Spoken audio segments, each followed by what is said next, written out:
একমাত্র শেখ হাসিনাই ছিলেন সাংবিধানিক সরকার, যে ফর্মেই বলেন। নির্বাচনের আগে আমি কোনো সাংবিধানিক দোহাই পাই নাই কোনো দলের, যারা মাঠে যারা সংস্কার করে নিছে, শুধু বলছে নির্বাচনটা দরকার। একটা বারো কেউ সংবিধানের দোহাই দিয়ে নির্বাচন চান নাই।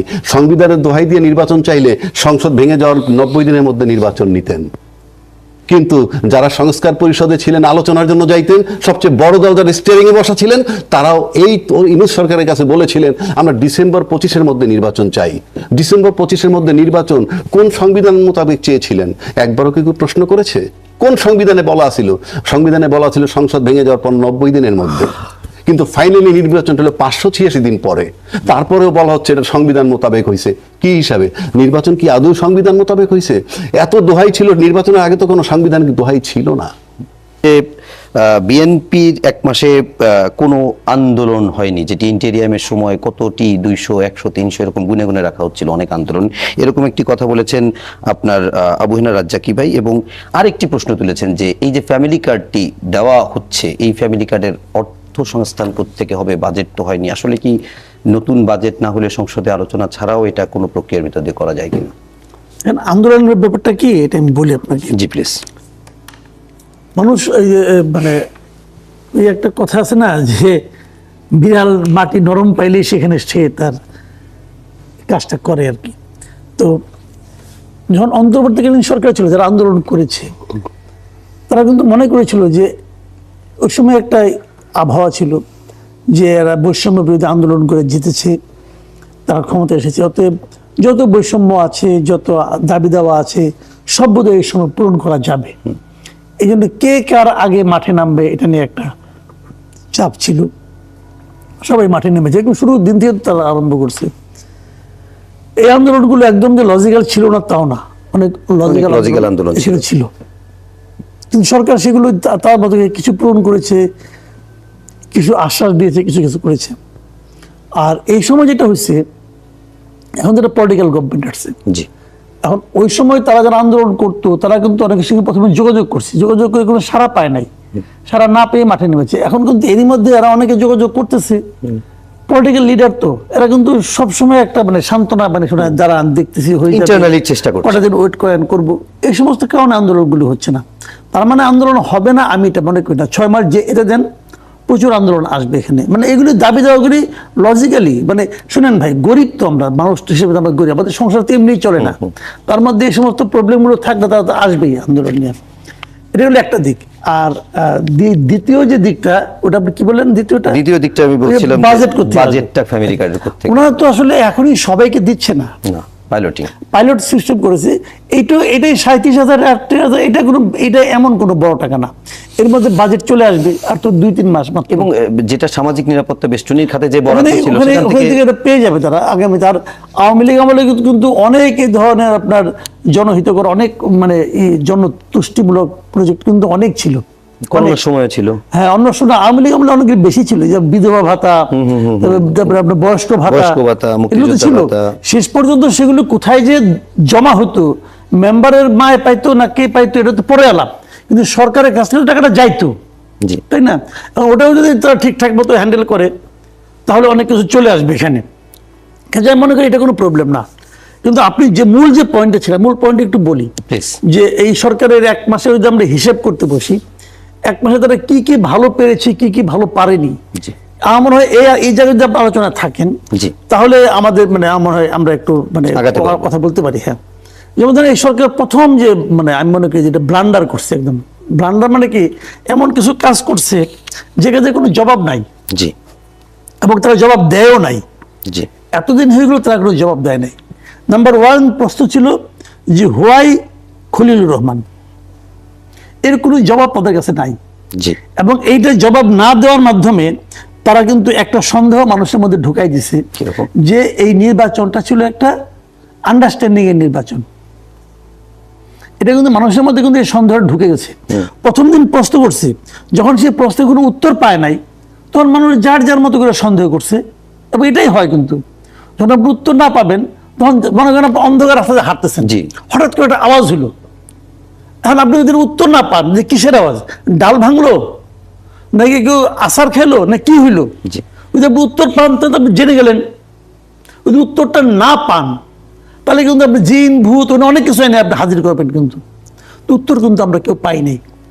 এবং একটা ডেমোক্রেটিক গভর্নমেন্ট, তাদের কিন্তু দায়িত্ব ছিল জনগণকে ইনফর্ম করা যে হোয়াই খলিলুর রহমান। এটার মাধ্যমে কি হয়েছে, নির্বাচনটাকে তারা প্রশ্নবিদ্ধ করে দিচ্ছে।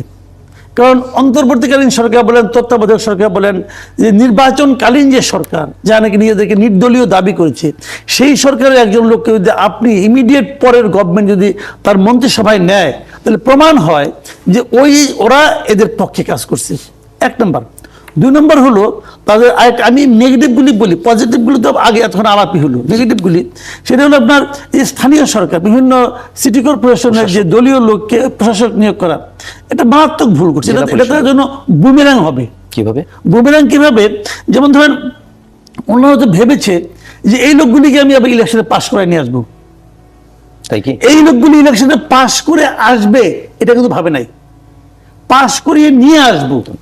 যখন আপনি নিয়ে আসার কথা ভাবেন, তার মানে কি আপনি এখানে একটা ঝামেলা করবেন, ওটা আর ইলেকশন থাকবে না। আর এরা আসতে পারবে এটা মনে করেন না। কারণ টাইম বলি আপনাকে, যেমন ধরেন একজন লোক যাকে আপনি আজকে প্রশাসক হিসেবে নিয়োগ করলেন, তার তো কিছু ভোট ব্যাংক আছে, কিন্তু সে যখন 6 মাস এখানে থেকে যাবে, 6 মাস পরে যখন ইলেকশন করবেন, এই 6 মাসে তার ভোট জাস্ট অর্ধেক হয়ে যাবে। ওকে, এবং তাকে তখন পাস করে আনতে গেলে গভর্নমেন্টকে আবার ইঞ্জিনিয়ারিং করতে হবে। সেই নির্বাচন কিন্তু আপনার মনে আছে, আওয়ামী লীগ আমলে প্রথম ক্ষমতায় আসার পর তারা একটা সিটি কর্পোরেশন নির্বাচন দিয়েছে। জি 2013 সালের শেষের দিকে খেয়াল আছে, 6টাতে কিন্তু বিএনপি জিতছিল, 5 সিটি, 5টাতে বিএনপি জিতছিল। এবং জেতার পর আওয়ামী লীগ বিচারে নির্বাচন তো হচ্ছে না, এই তো তাদের মধ্যে নানা রকম ক্যারিকেচার শুরু হয়ে গেল, নির্বাচন ছাড়া ভোট ছাড়া কেমনে কেটে ক্ষমতায় থাকা যায়। এই বিএনপি কিন্তু ওই পথে হাঁটতেছে, একদম ওই পথে হাঁটতেছে। এবং তারা যে দলীয়করণটাকে সর্বব্যাপী করতে চাচ্ছে, সরি টু সে আমি এটা বলতে চাই নাই, কিন্তু নতুন সরকার তবু বলি, তারা যে দলীয়করণটাকে সর্বব্যাপী করতে চাচ্ছে, তার সর্বশেষ উদাহরণ হলো এই বিশ্ববিদ্যালয়গুলিতে দলীয় ভিসি নিয়োগ করা। ভাই ঢাকা বিশ্ববিদ্যালয়ে ভিসি নিয়োগের একটা নিয়ম আছে। এখানে প্রফেসর, এখানে যারা টিচার আছেন, যারা সিন্ডিকেট মেম্বার আছেন, সিনেট মেম্বার আছেন, এদের মাধ্যমে ভিসি নির্বাচিত হয় ঢাকা ইউনিভার্সিটিতে। তারপরে 3টা প্রফেসর যায় রাষ্ট্রপতির কাছে। মিলন ভাই কেন করবেন এটা? শিক্ষামন্ত্রী কেন নিয়োগ করবেন? মানে কি আমার দলের এই লোকটাকে নিয়োগ করতে হবে, কি তার লাভটা, ডিফারেন্সটা কি? তাহলে শেখ হাসিনার সরকার, অন্তর্বর্তীকালে ডক্টর ইউনূসের সরকার আর তারেক রহমানের সরকারের মধ্যে পার্থক্যটা কোথায়? এটা দেখার জন্য তো আমরা তাকে ভোট দেইনি ভাই। ওকে, আমরা পয়েন্ট অফ অর্ডারে বিরোধী দলীয় নেতা জামাতের আমির ওই প্রশ্ন তুলেছেন যে এক মাসের পুঞ্জিকা মাস অনুযায়ী 1 মাসের পর মানে এটার ভিতরেই সংবিধান সংস্কার পরিষদ গঠন করতে হবে, কিন্তু 1 মাস হয়ে গেছে, গঠিত হয়নি। তাহলে কি এটা আর মানে এটার সুযোগ থাকলো কিনা? আর সেকেন্ড হচ্ছে যে যদি সেটা ডিসলভ হয় বা না হয়, প্রচলিত সংবিধানের ভেতর থেকেই বিএনপি জুলাই সনদ বাস্তবায়ন করার চেষ্টা করলে সফল হওয়া সম্ভব কিনা? ধন্যবাদ আপনাকে। শুনেন, মেইন হলো সবকিছু আলোচনার বিষয়। জি, আপনি কিছু অনিয়মও যদি থাকে সেটাকে যদি আমরা সব পক্ষ মেনে নেই, ধরেন আমরা এখানে একটা সিদ্ধান্ত নিলাম এই কাজগুলো করব, এখন দেখা গেল এর ভিতরে নিয়ম মোতাবেক যেভাবে আসতে হয় আসে না, প্রপারলি আসে না, কিন্তু আমরা 4টা পক্ষ যদি একমত হয়ে যাই যে কিছু অনিয়ম থাকলে আমরা মেনে নিব, তাহলে কিন্তু সমস্যা হয় না। আজকে আপনি যে গণভোটের কথা বলতেছেন সেটা কিন্তু আমরা একটা পর্যায়ে মেনে নিছি এবং আজকের প্রধানমন্ত্রী যখন এটা মেনে নিছেন তখন তিনি বিএনপির চেয়ারপারসন তারেক রহমান, তার কথায় সবাই ভোট দিছে এবং উনি একটা দায়িত্বশীল জায়গা থেকে এটা বলেছেন। তো এখন সাইফুল ভাই যেটা বললো যে আমরা 1 মাস পর হোক 2 মাস পর হোক হয়তো উপলব্ধি করে ফেরত আসবো, আমরা সময়টা নষ্ট করি কেন? যদি আমরা করবই, এতে ক্ষতি হবে কি? এতে তো দেশের কোনো ক্ষতি হবে না, রাষ্ট্রের কোনো কি সাধারণ জনগণের ক্ষতি হবে না, রাষ্ট্রের ক্ষতি হবে না, বহির্বিশ্বের সাথে সম্পর্কের ঘাটতি হবে না, হবে আমাদের কিছু পরিবর্তন। সেই পরিবর্তনটা আনতে বাধাটা কোথায়? এখন তারা যদি মনে করে এইটা অ্যাপ্রুভাল দিলে পরে এই কি যে আমাদের দলীয়ভাবে যে ক্ষমতাটা থাকে তার কিছু কমে যায়, সেটা যদি থাকে সেটা তাহলে দল কেন্দ্রিক চিন্তা হইল, রাষ্ট্র কেন্দ্রিক না, 1 নম্বর। 2 নম্বর হইল আমরা যদি যে সংবিধানটা যে অবস্থায় আছে শেখ হাসিনা চলে যাওয়ার পর ওই সংবিধানের ভিতরে কিন্তু তত্ত্বাবধায়ক সরকারও নাই, আর অন্তর্বর্তীকালীন সরকারও নাই। যে সরকারের কথা সংবিধানে নাই, তাহলে সেই সংবিধানটা এই সরকার চালায় নাই। গল্প মুখে করলে তো হবে না। আমার নাম যদি আমার বইতে, যেমন আপনার চেয়ারম্যানের নাম যদি আপনার এখানকার গঠন প্রণালীর মধ্যে না থাকে, তাহলে আপনার চেয়ারম্যান তো এটার চেয়ারম্যান নন। কাজে উনি সাংবিধানিক সরকার না ইউনূস সাহেব। তাইলে অন্তর্বর্তীকালীন সরকার তো সংবিধানের বাইরে, উনি তো ওই সংবিধান চালাইতেই পারেন নাই, যার জন্য 26শে ফেব্রুয়ারিতে নির্বাচন হয়েছে এবং সবাই সেটা মেনে নিছে সংবিধানের বাইরে। এখন এসে যদি বলেন সংবিধান মোতাবেক নির্বাচন হচ্ছে, অ্যাবসার্ড। এটা হলো 2/3 মেজরিটির শক্তি দেখানো ছাড়া আর কিছুই নয়। তবে আমি মনে করি, আমি মনে করি এই জুলাই সনদের পদক্ষেপ নিয়েই কিন্তু সংবিধান সংস্কার এবং সেখানে ঢুকতে হবে। এটা হলো প্রবেশ দ্বার বলতে পারেন। আমার এই কোয়েশন ছিল, জামাতকে আমি যতটুকু চিনি, যতটুকু জানি, জামাতের নেওয়ার কথা আমার হিসাব অনুযায়ী, আমার হিসাব মিলে নাই। জামাত 91-এও কিন্তু নিতে পারতো একটা মিনিস্ট্রি, জামাত নেয় নাই। না নিয়ে আমি জামাতের অনেক নেতার মুখেও শুনছি তারা ভুল করছে। ওই হিসেব থেকে আমি বলেছিলাম এবার জামাত নেবে, কিন্তু জামাত নেয় নাই। না নিয়ে এখন 2 দিন পরে জামাত আবার কি বলে শুনি, আমরা ওয়েট করি। কিন্তু আমার কথা হলো কি, আমরা তো মানে মনে করেন একটা ঘটনার প্রেক্ষিতে দলটাকে চিনে ওইভাবে হিসাব করে আমি আমার একটা অপিনিয়ন দিয়েছি এবং আমার ধারণা ছিল তারা নিবে। তার মানে আমি যেভাবে জামাতের রাজনীতিটাকে বিচার করি, জামাতে তো ওইভাবে বিচার করে না। পার্থক্য হতেই পারে।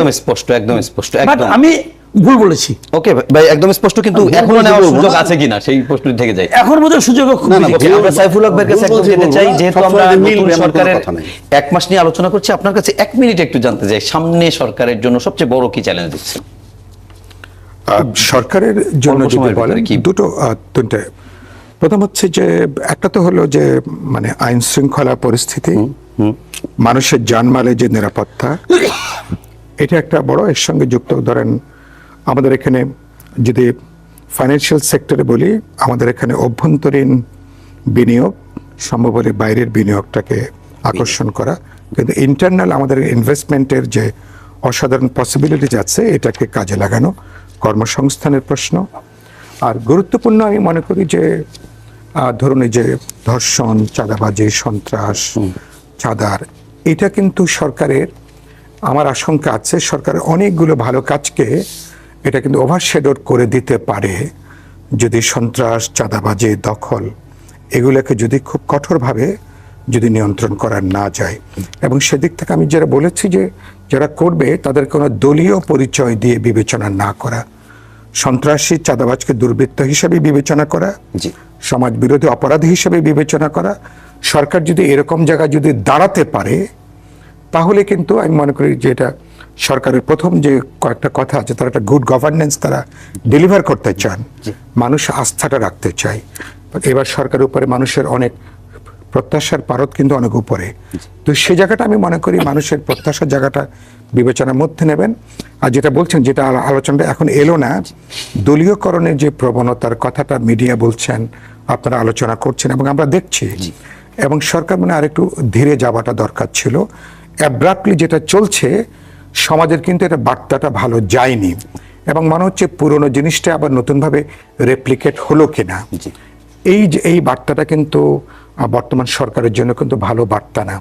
এবং উনি একটা অসাধারণ কথা বললেন যে বিবেচনা থেকে প্রশাসক নিয়োগ করা হয়েছে, তারা যদি ইলেকশনে প্রার্থী হন, মানুষ তাদের 6 মাস 1 বছরের কাজ দেখবে।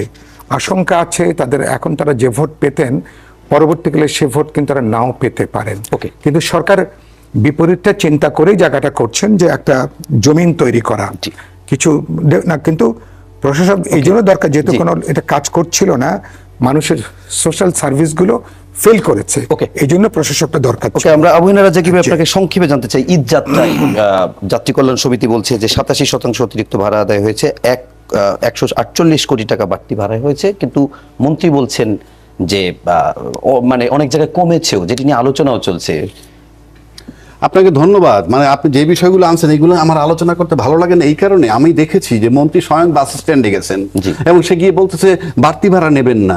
আই ডোন্ট আন্ডারস্ট্যান্ড, একটা মন্ত্রী বাস স্ট্যান্ডে গিয়ে বলবে এই বার্তা কোথায় যাবে কি?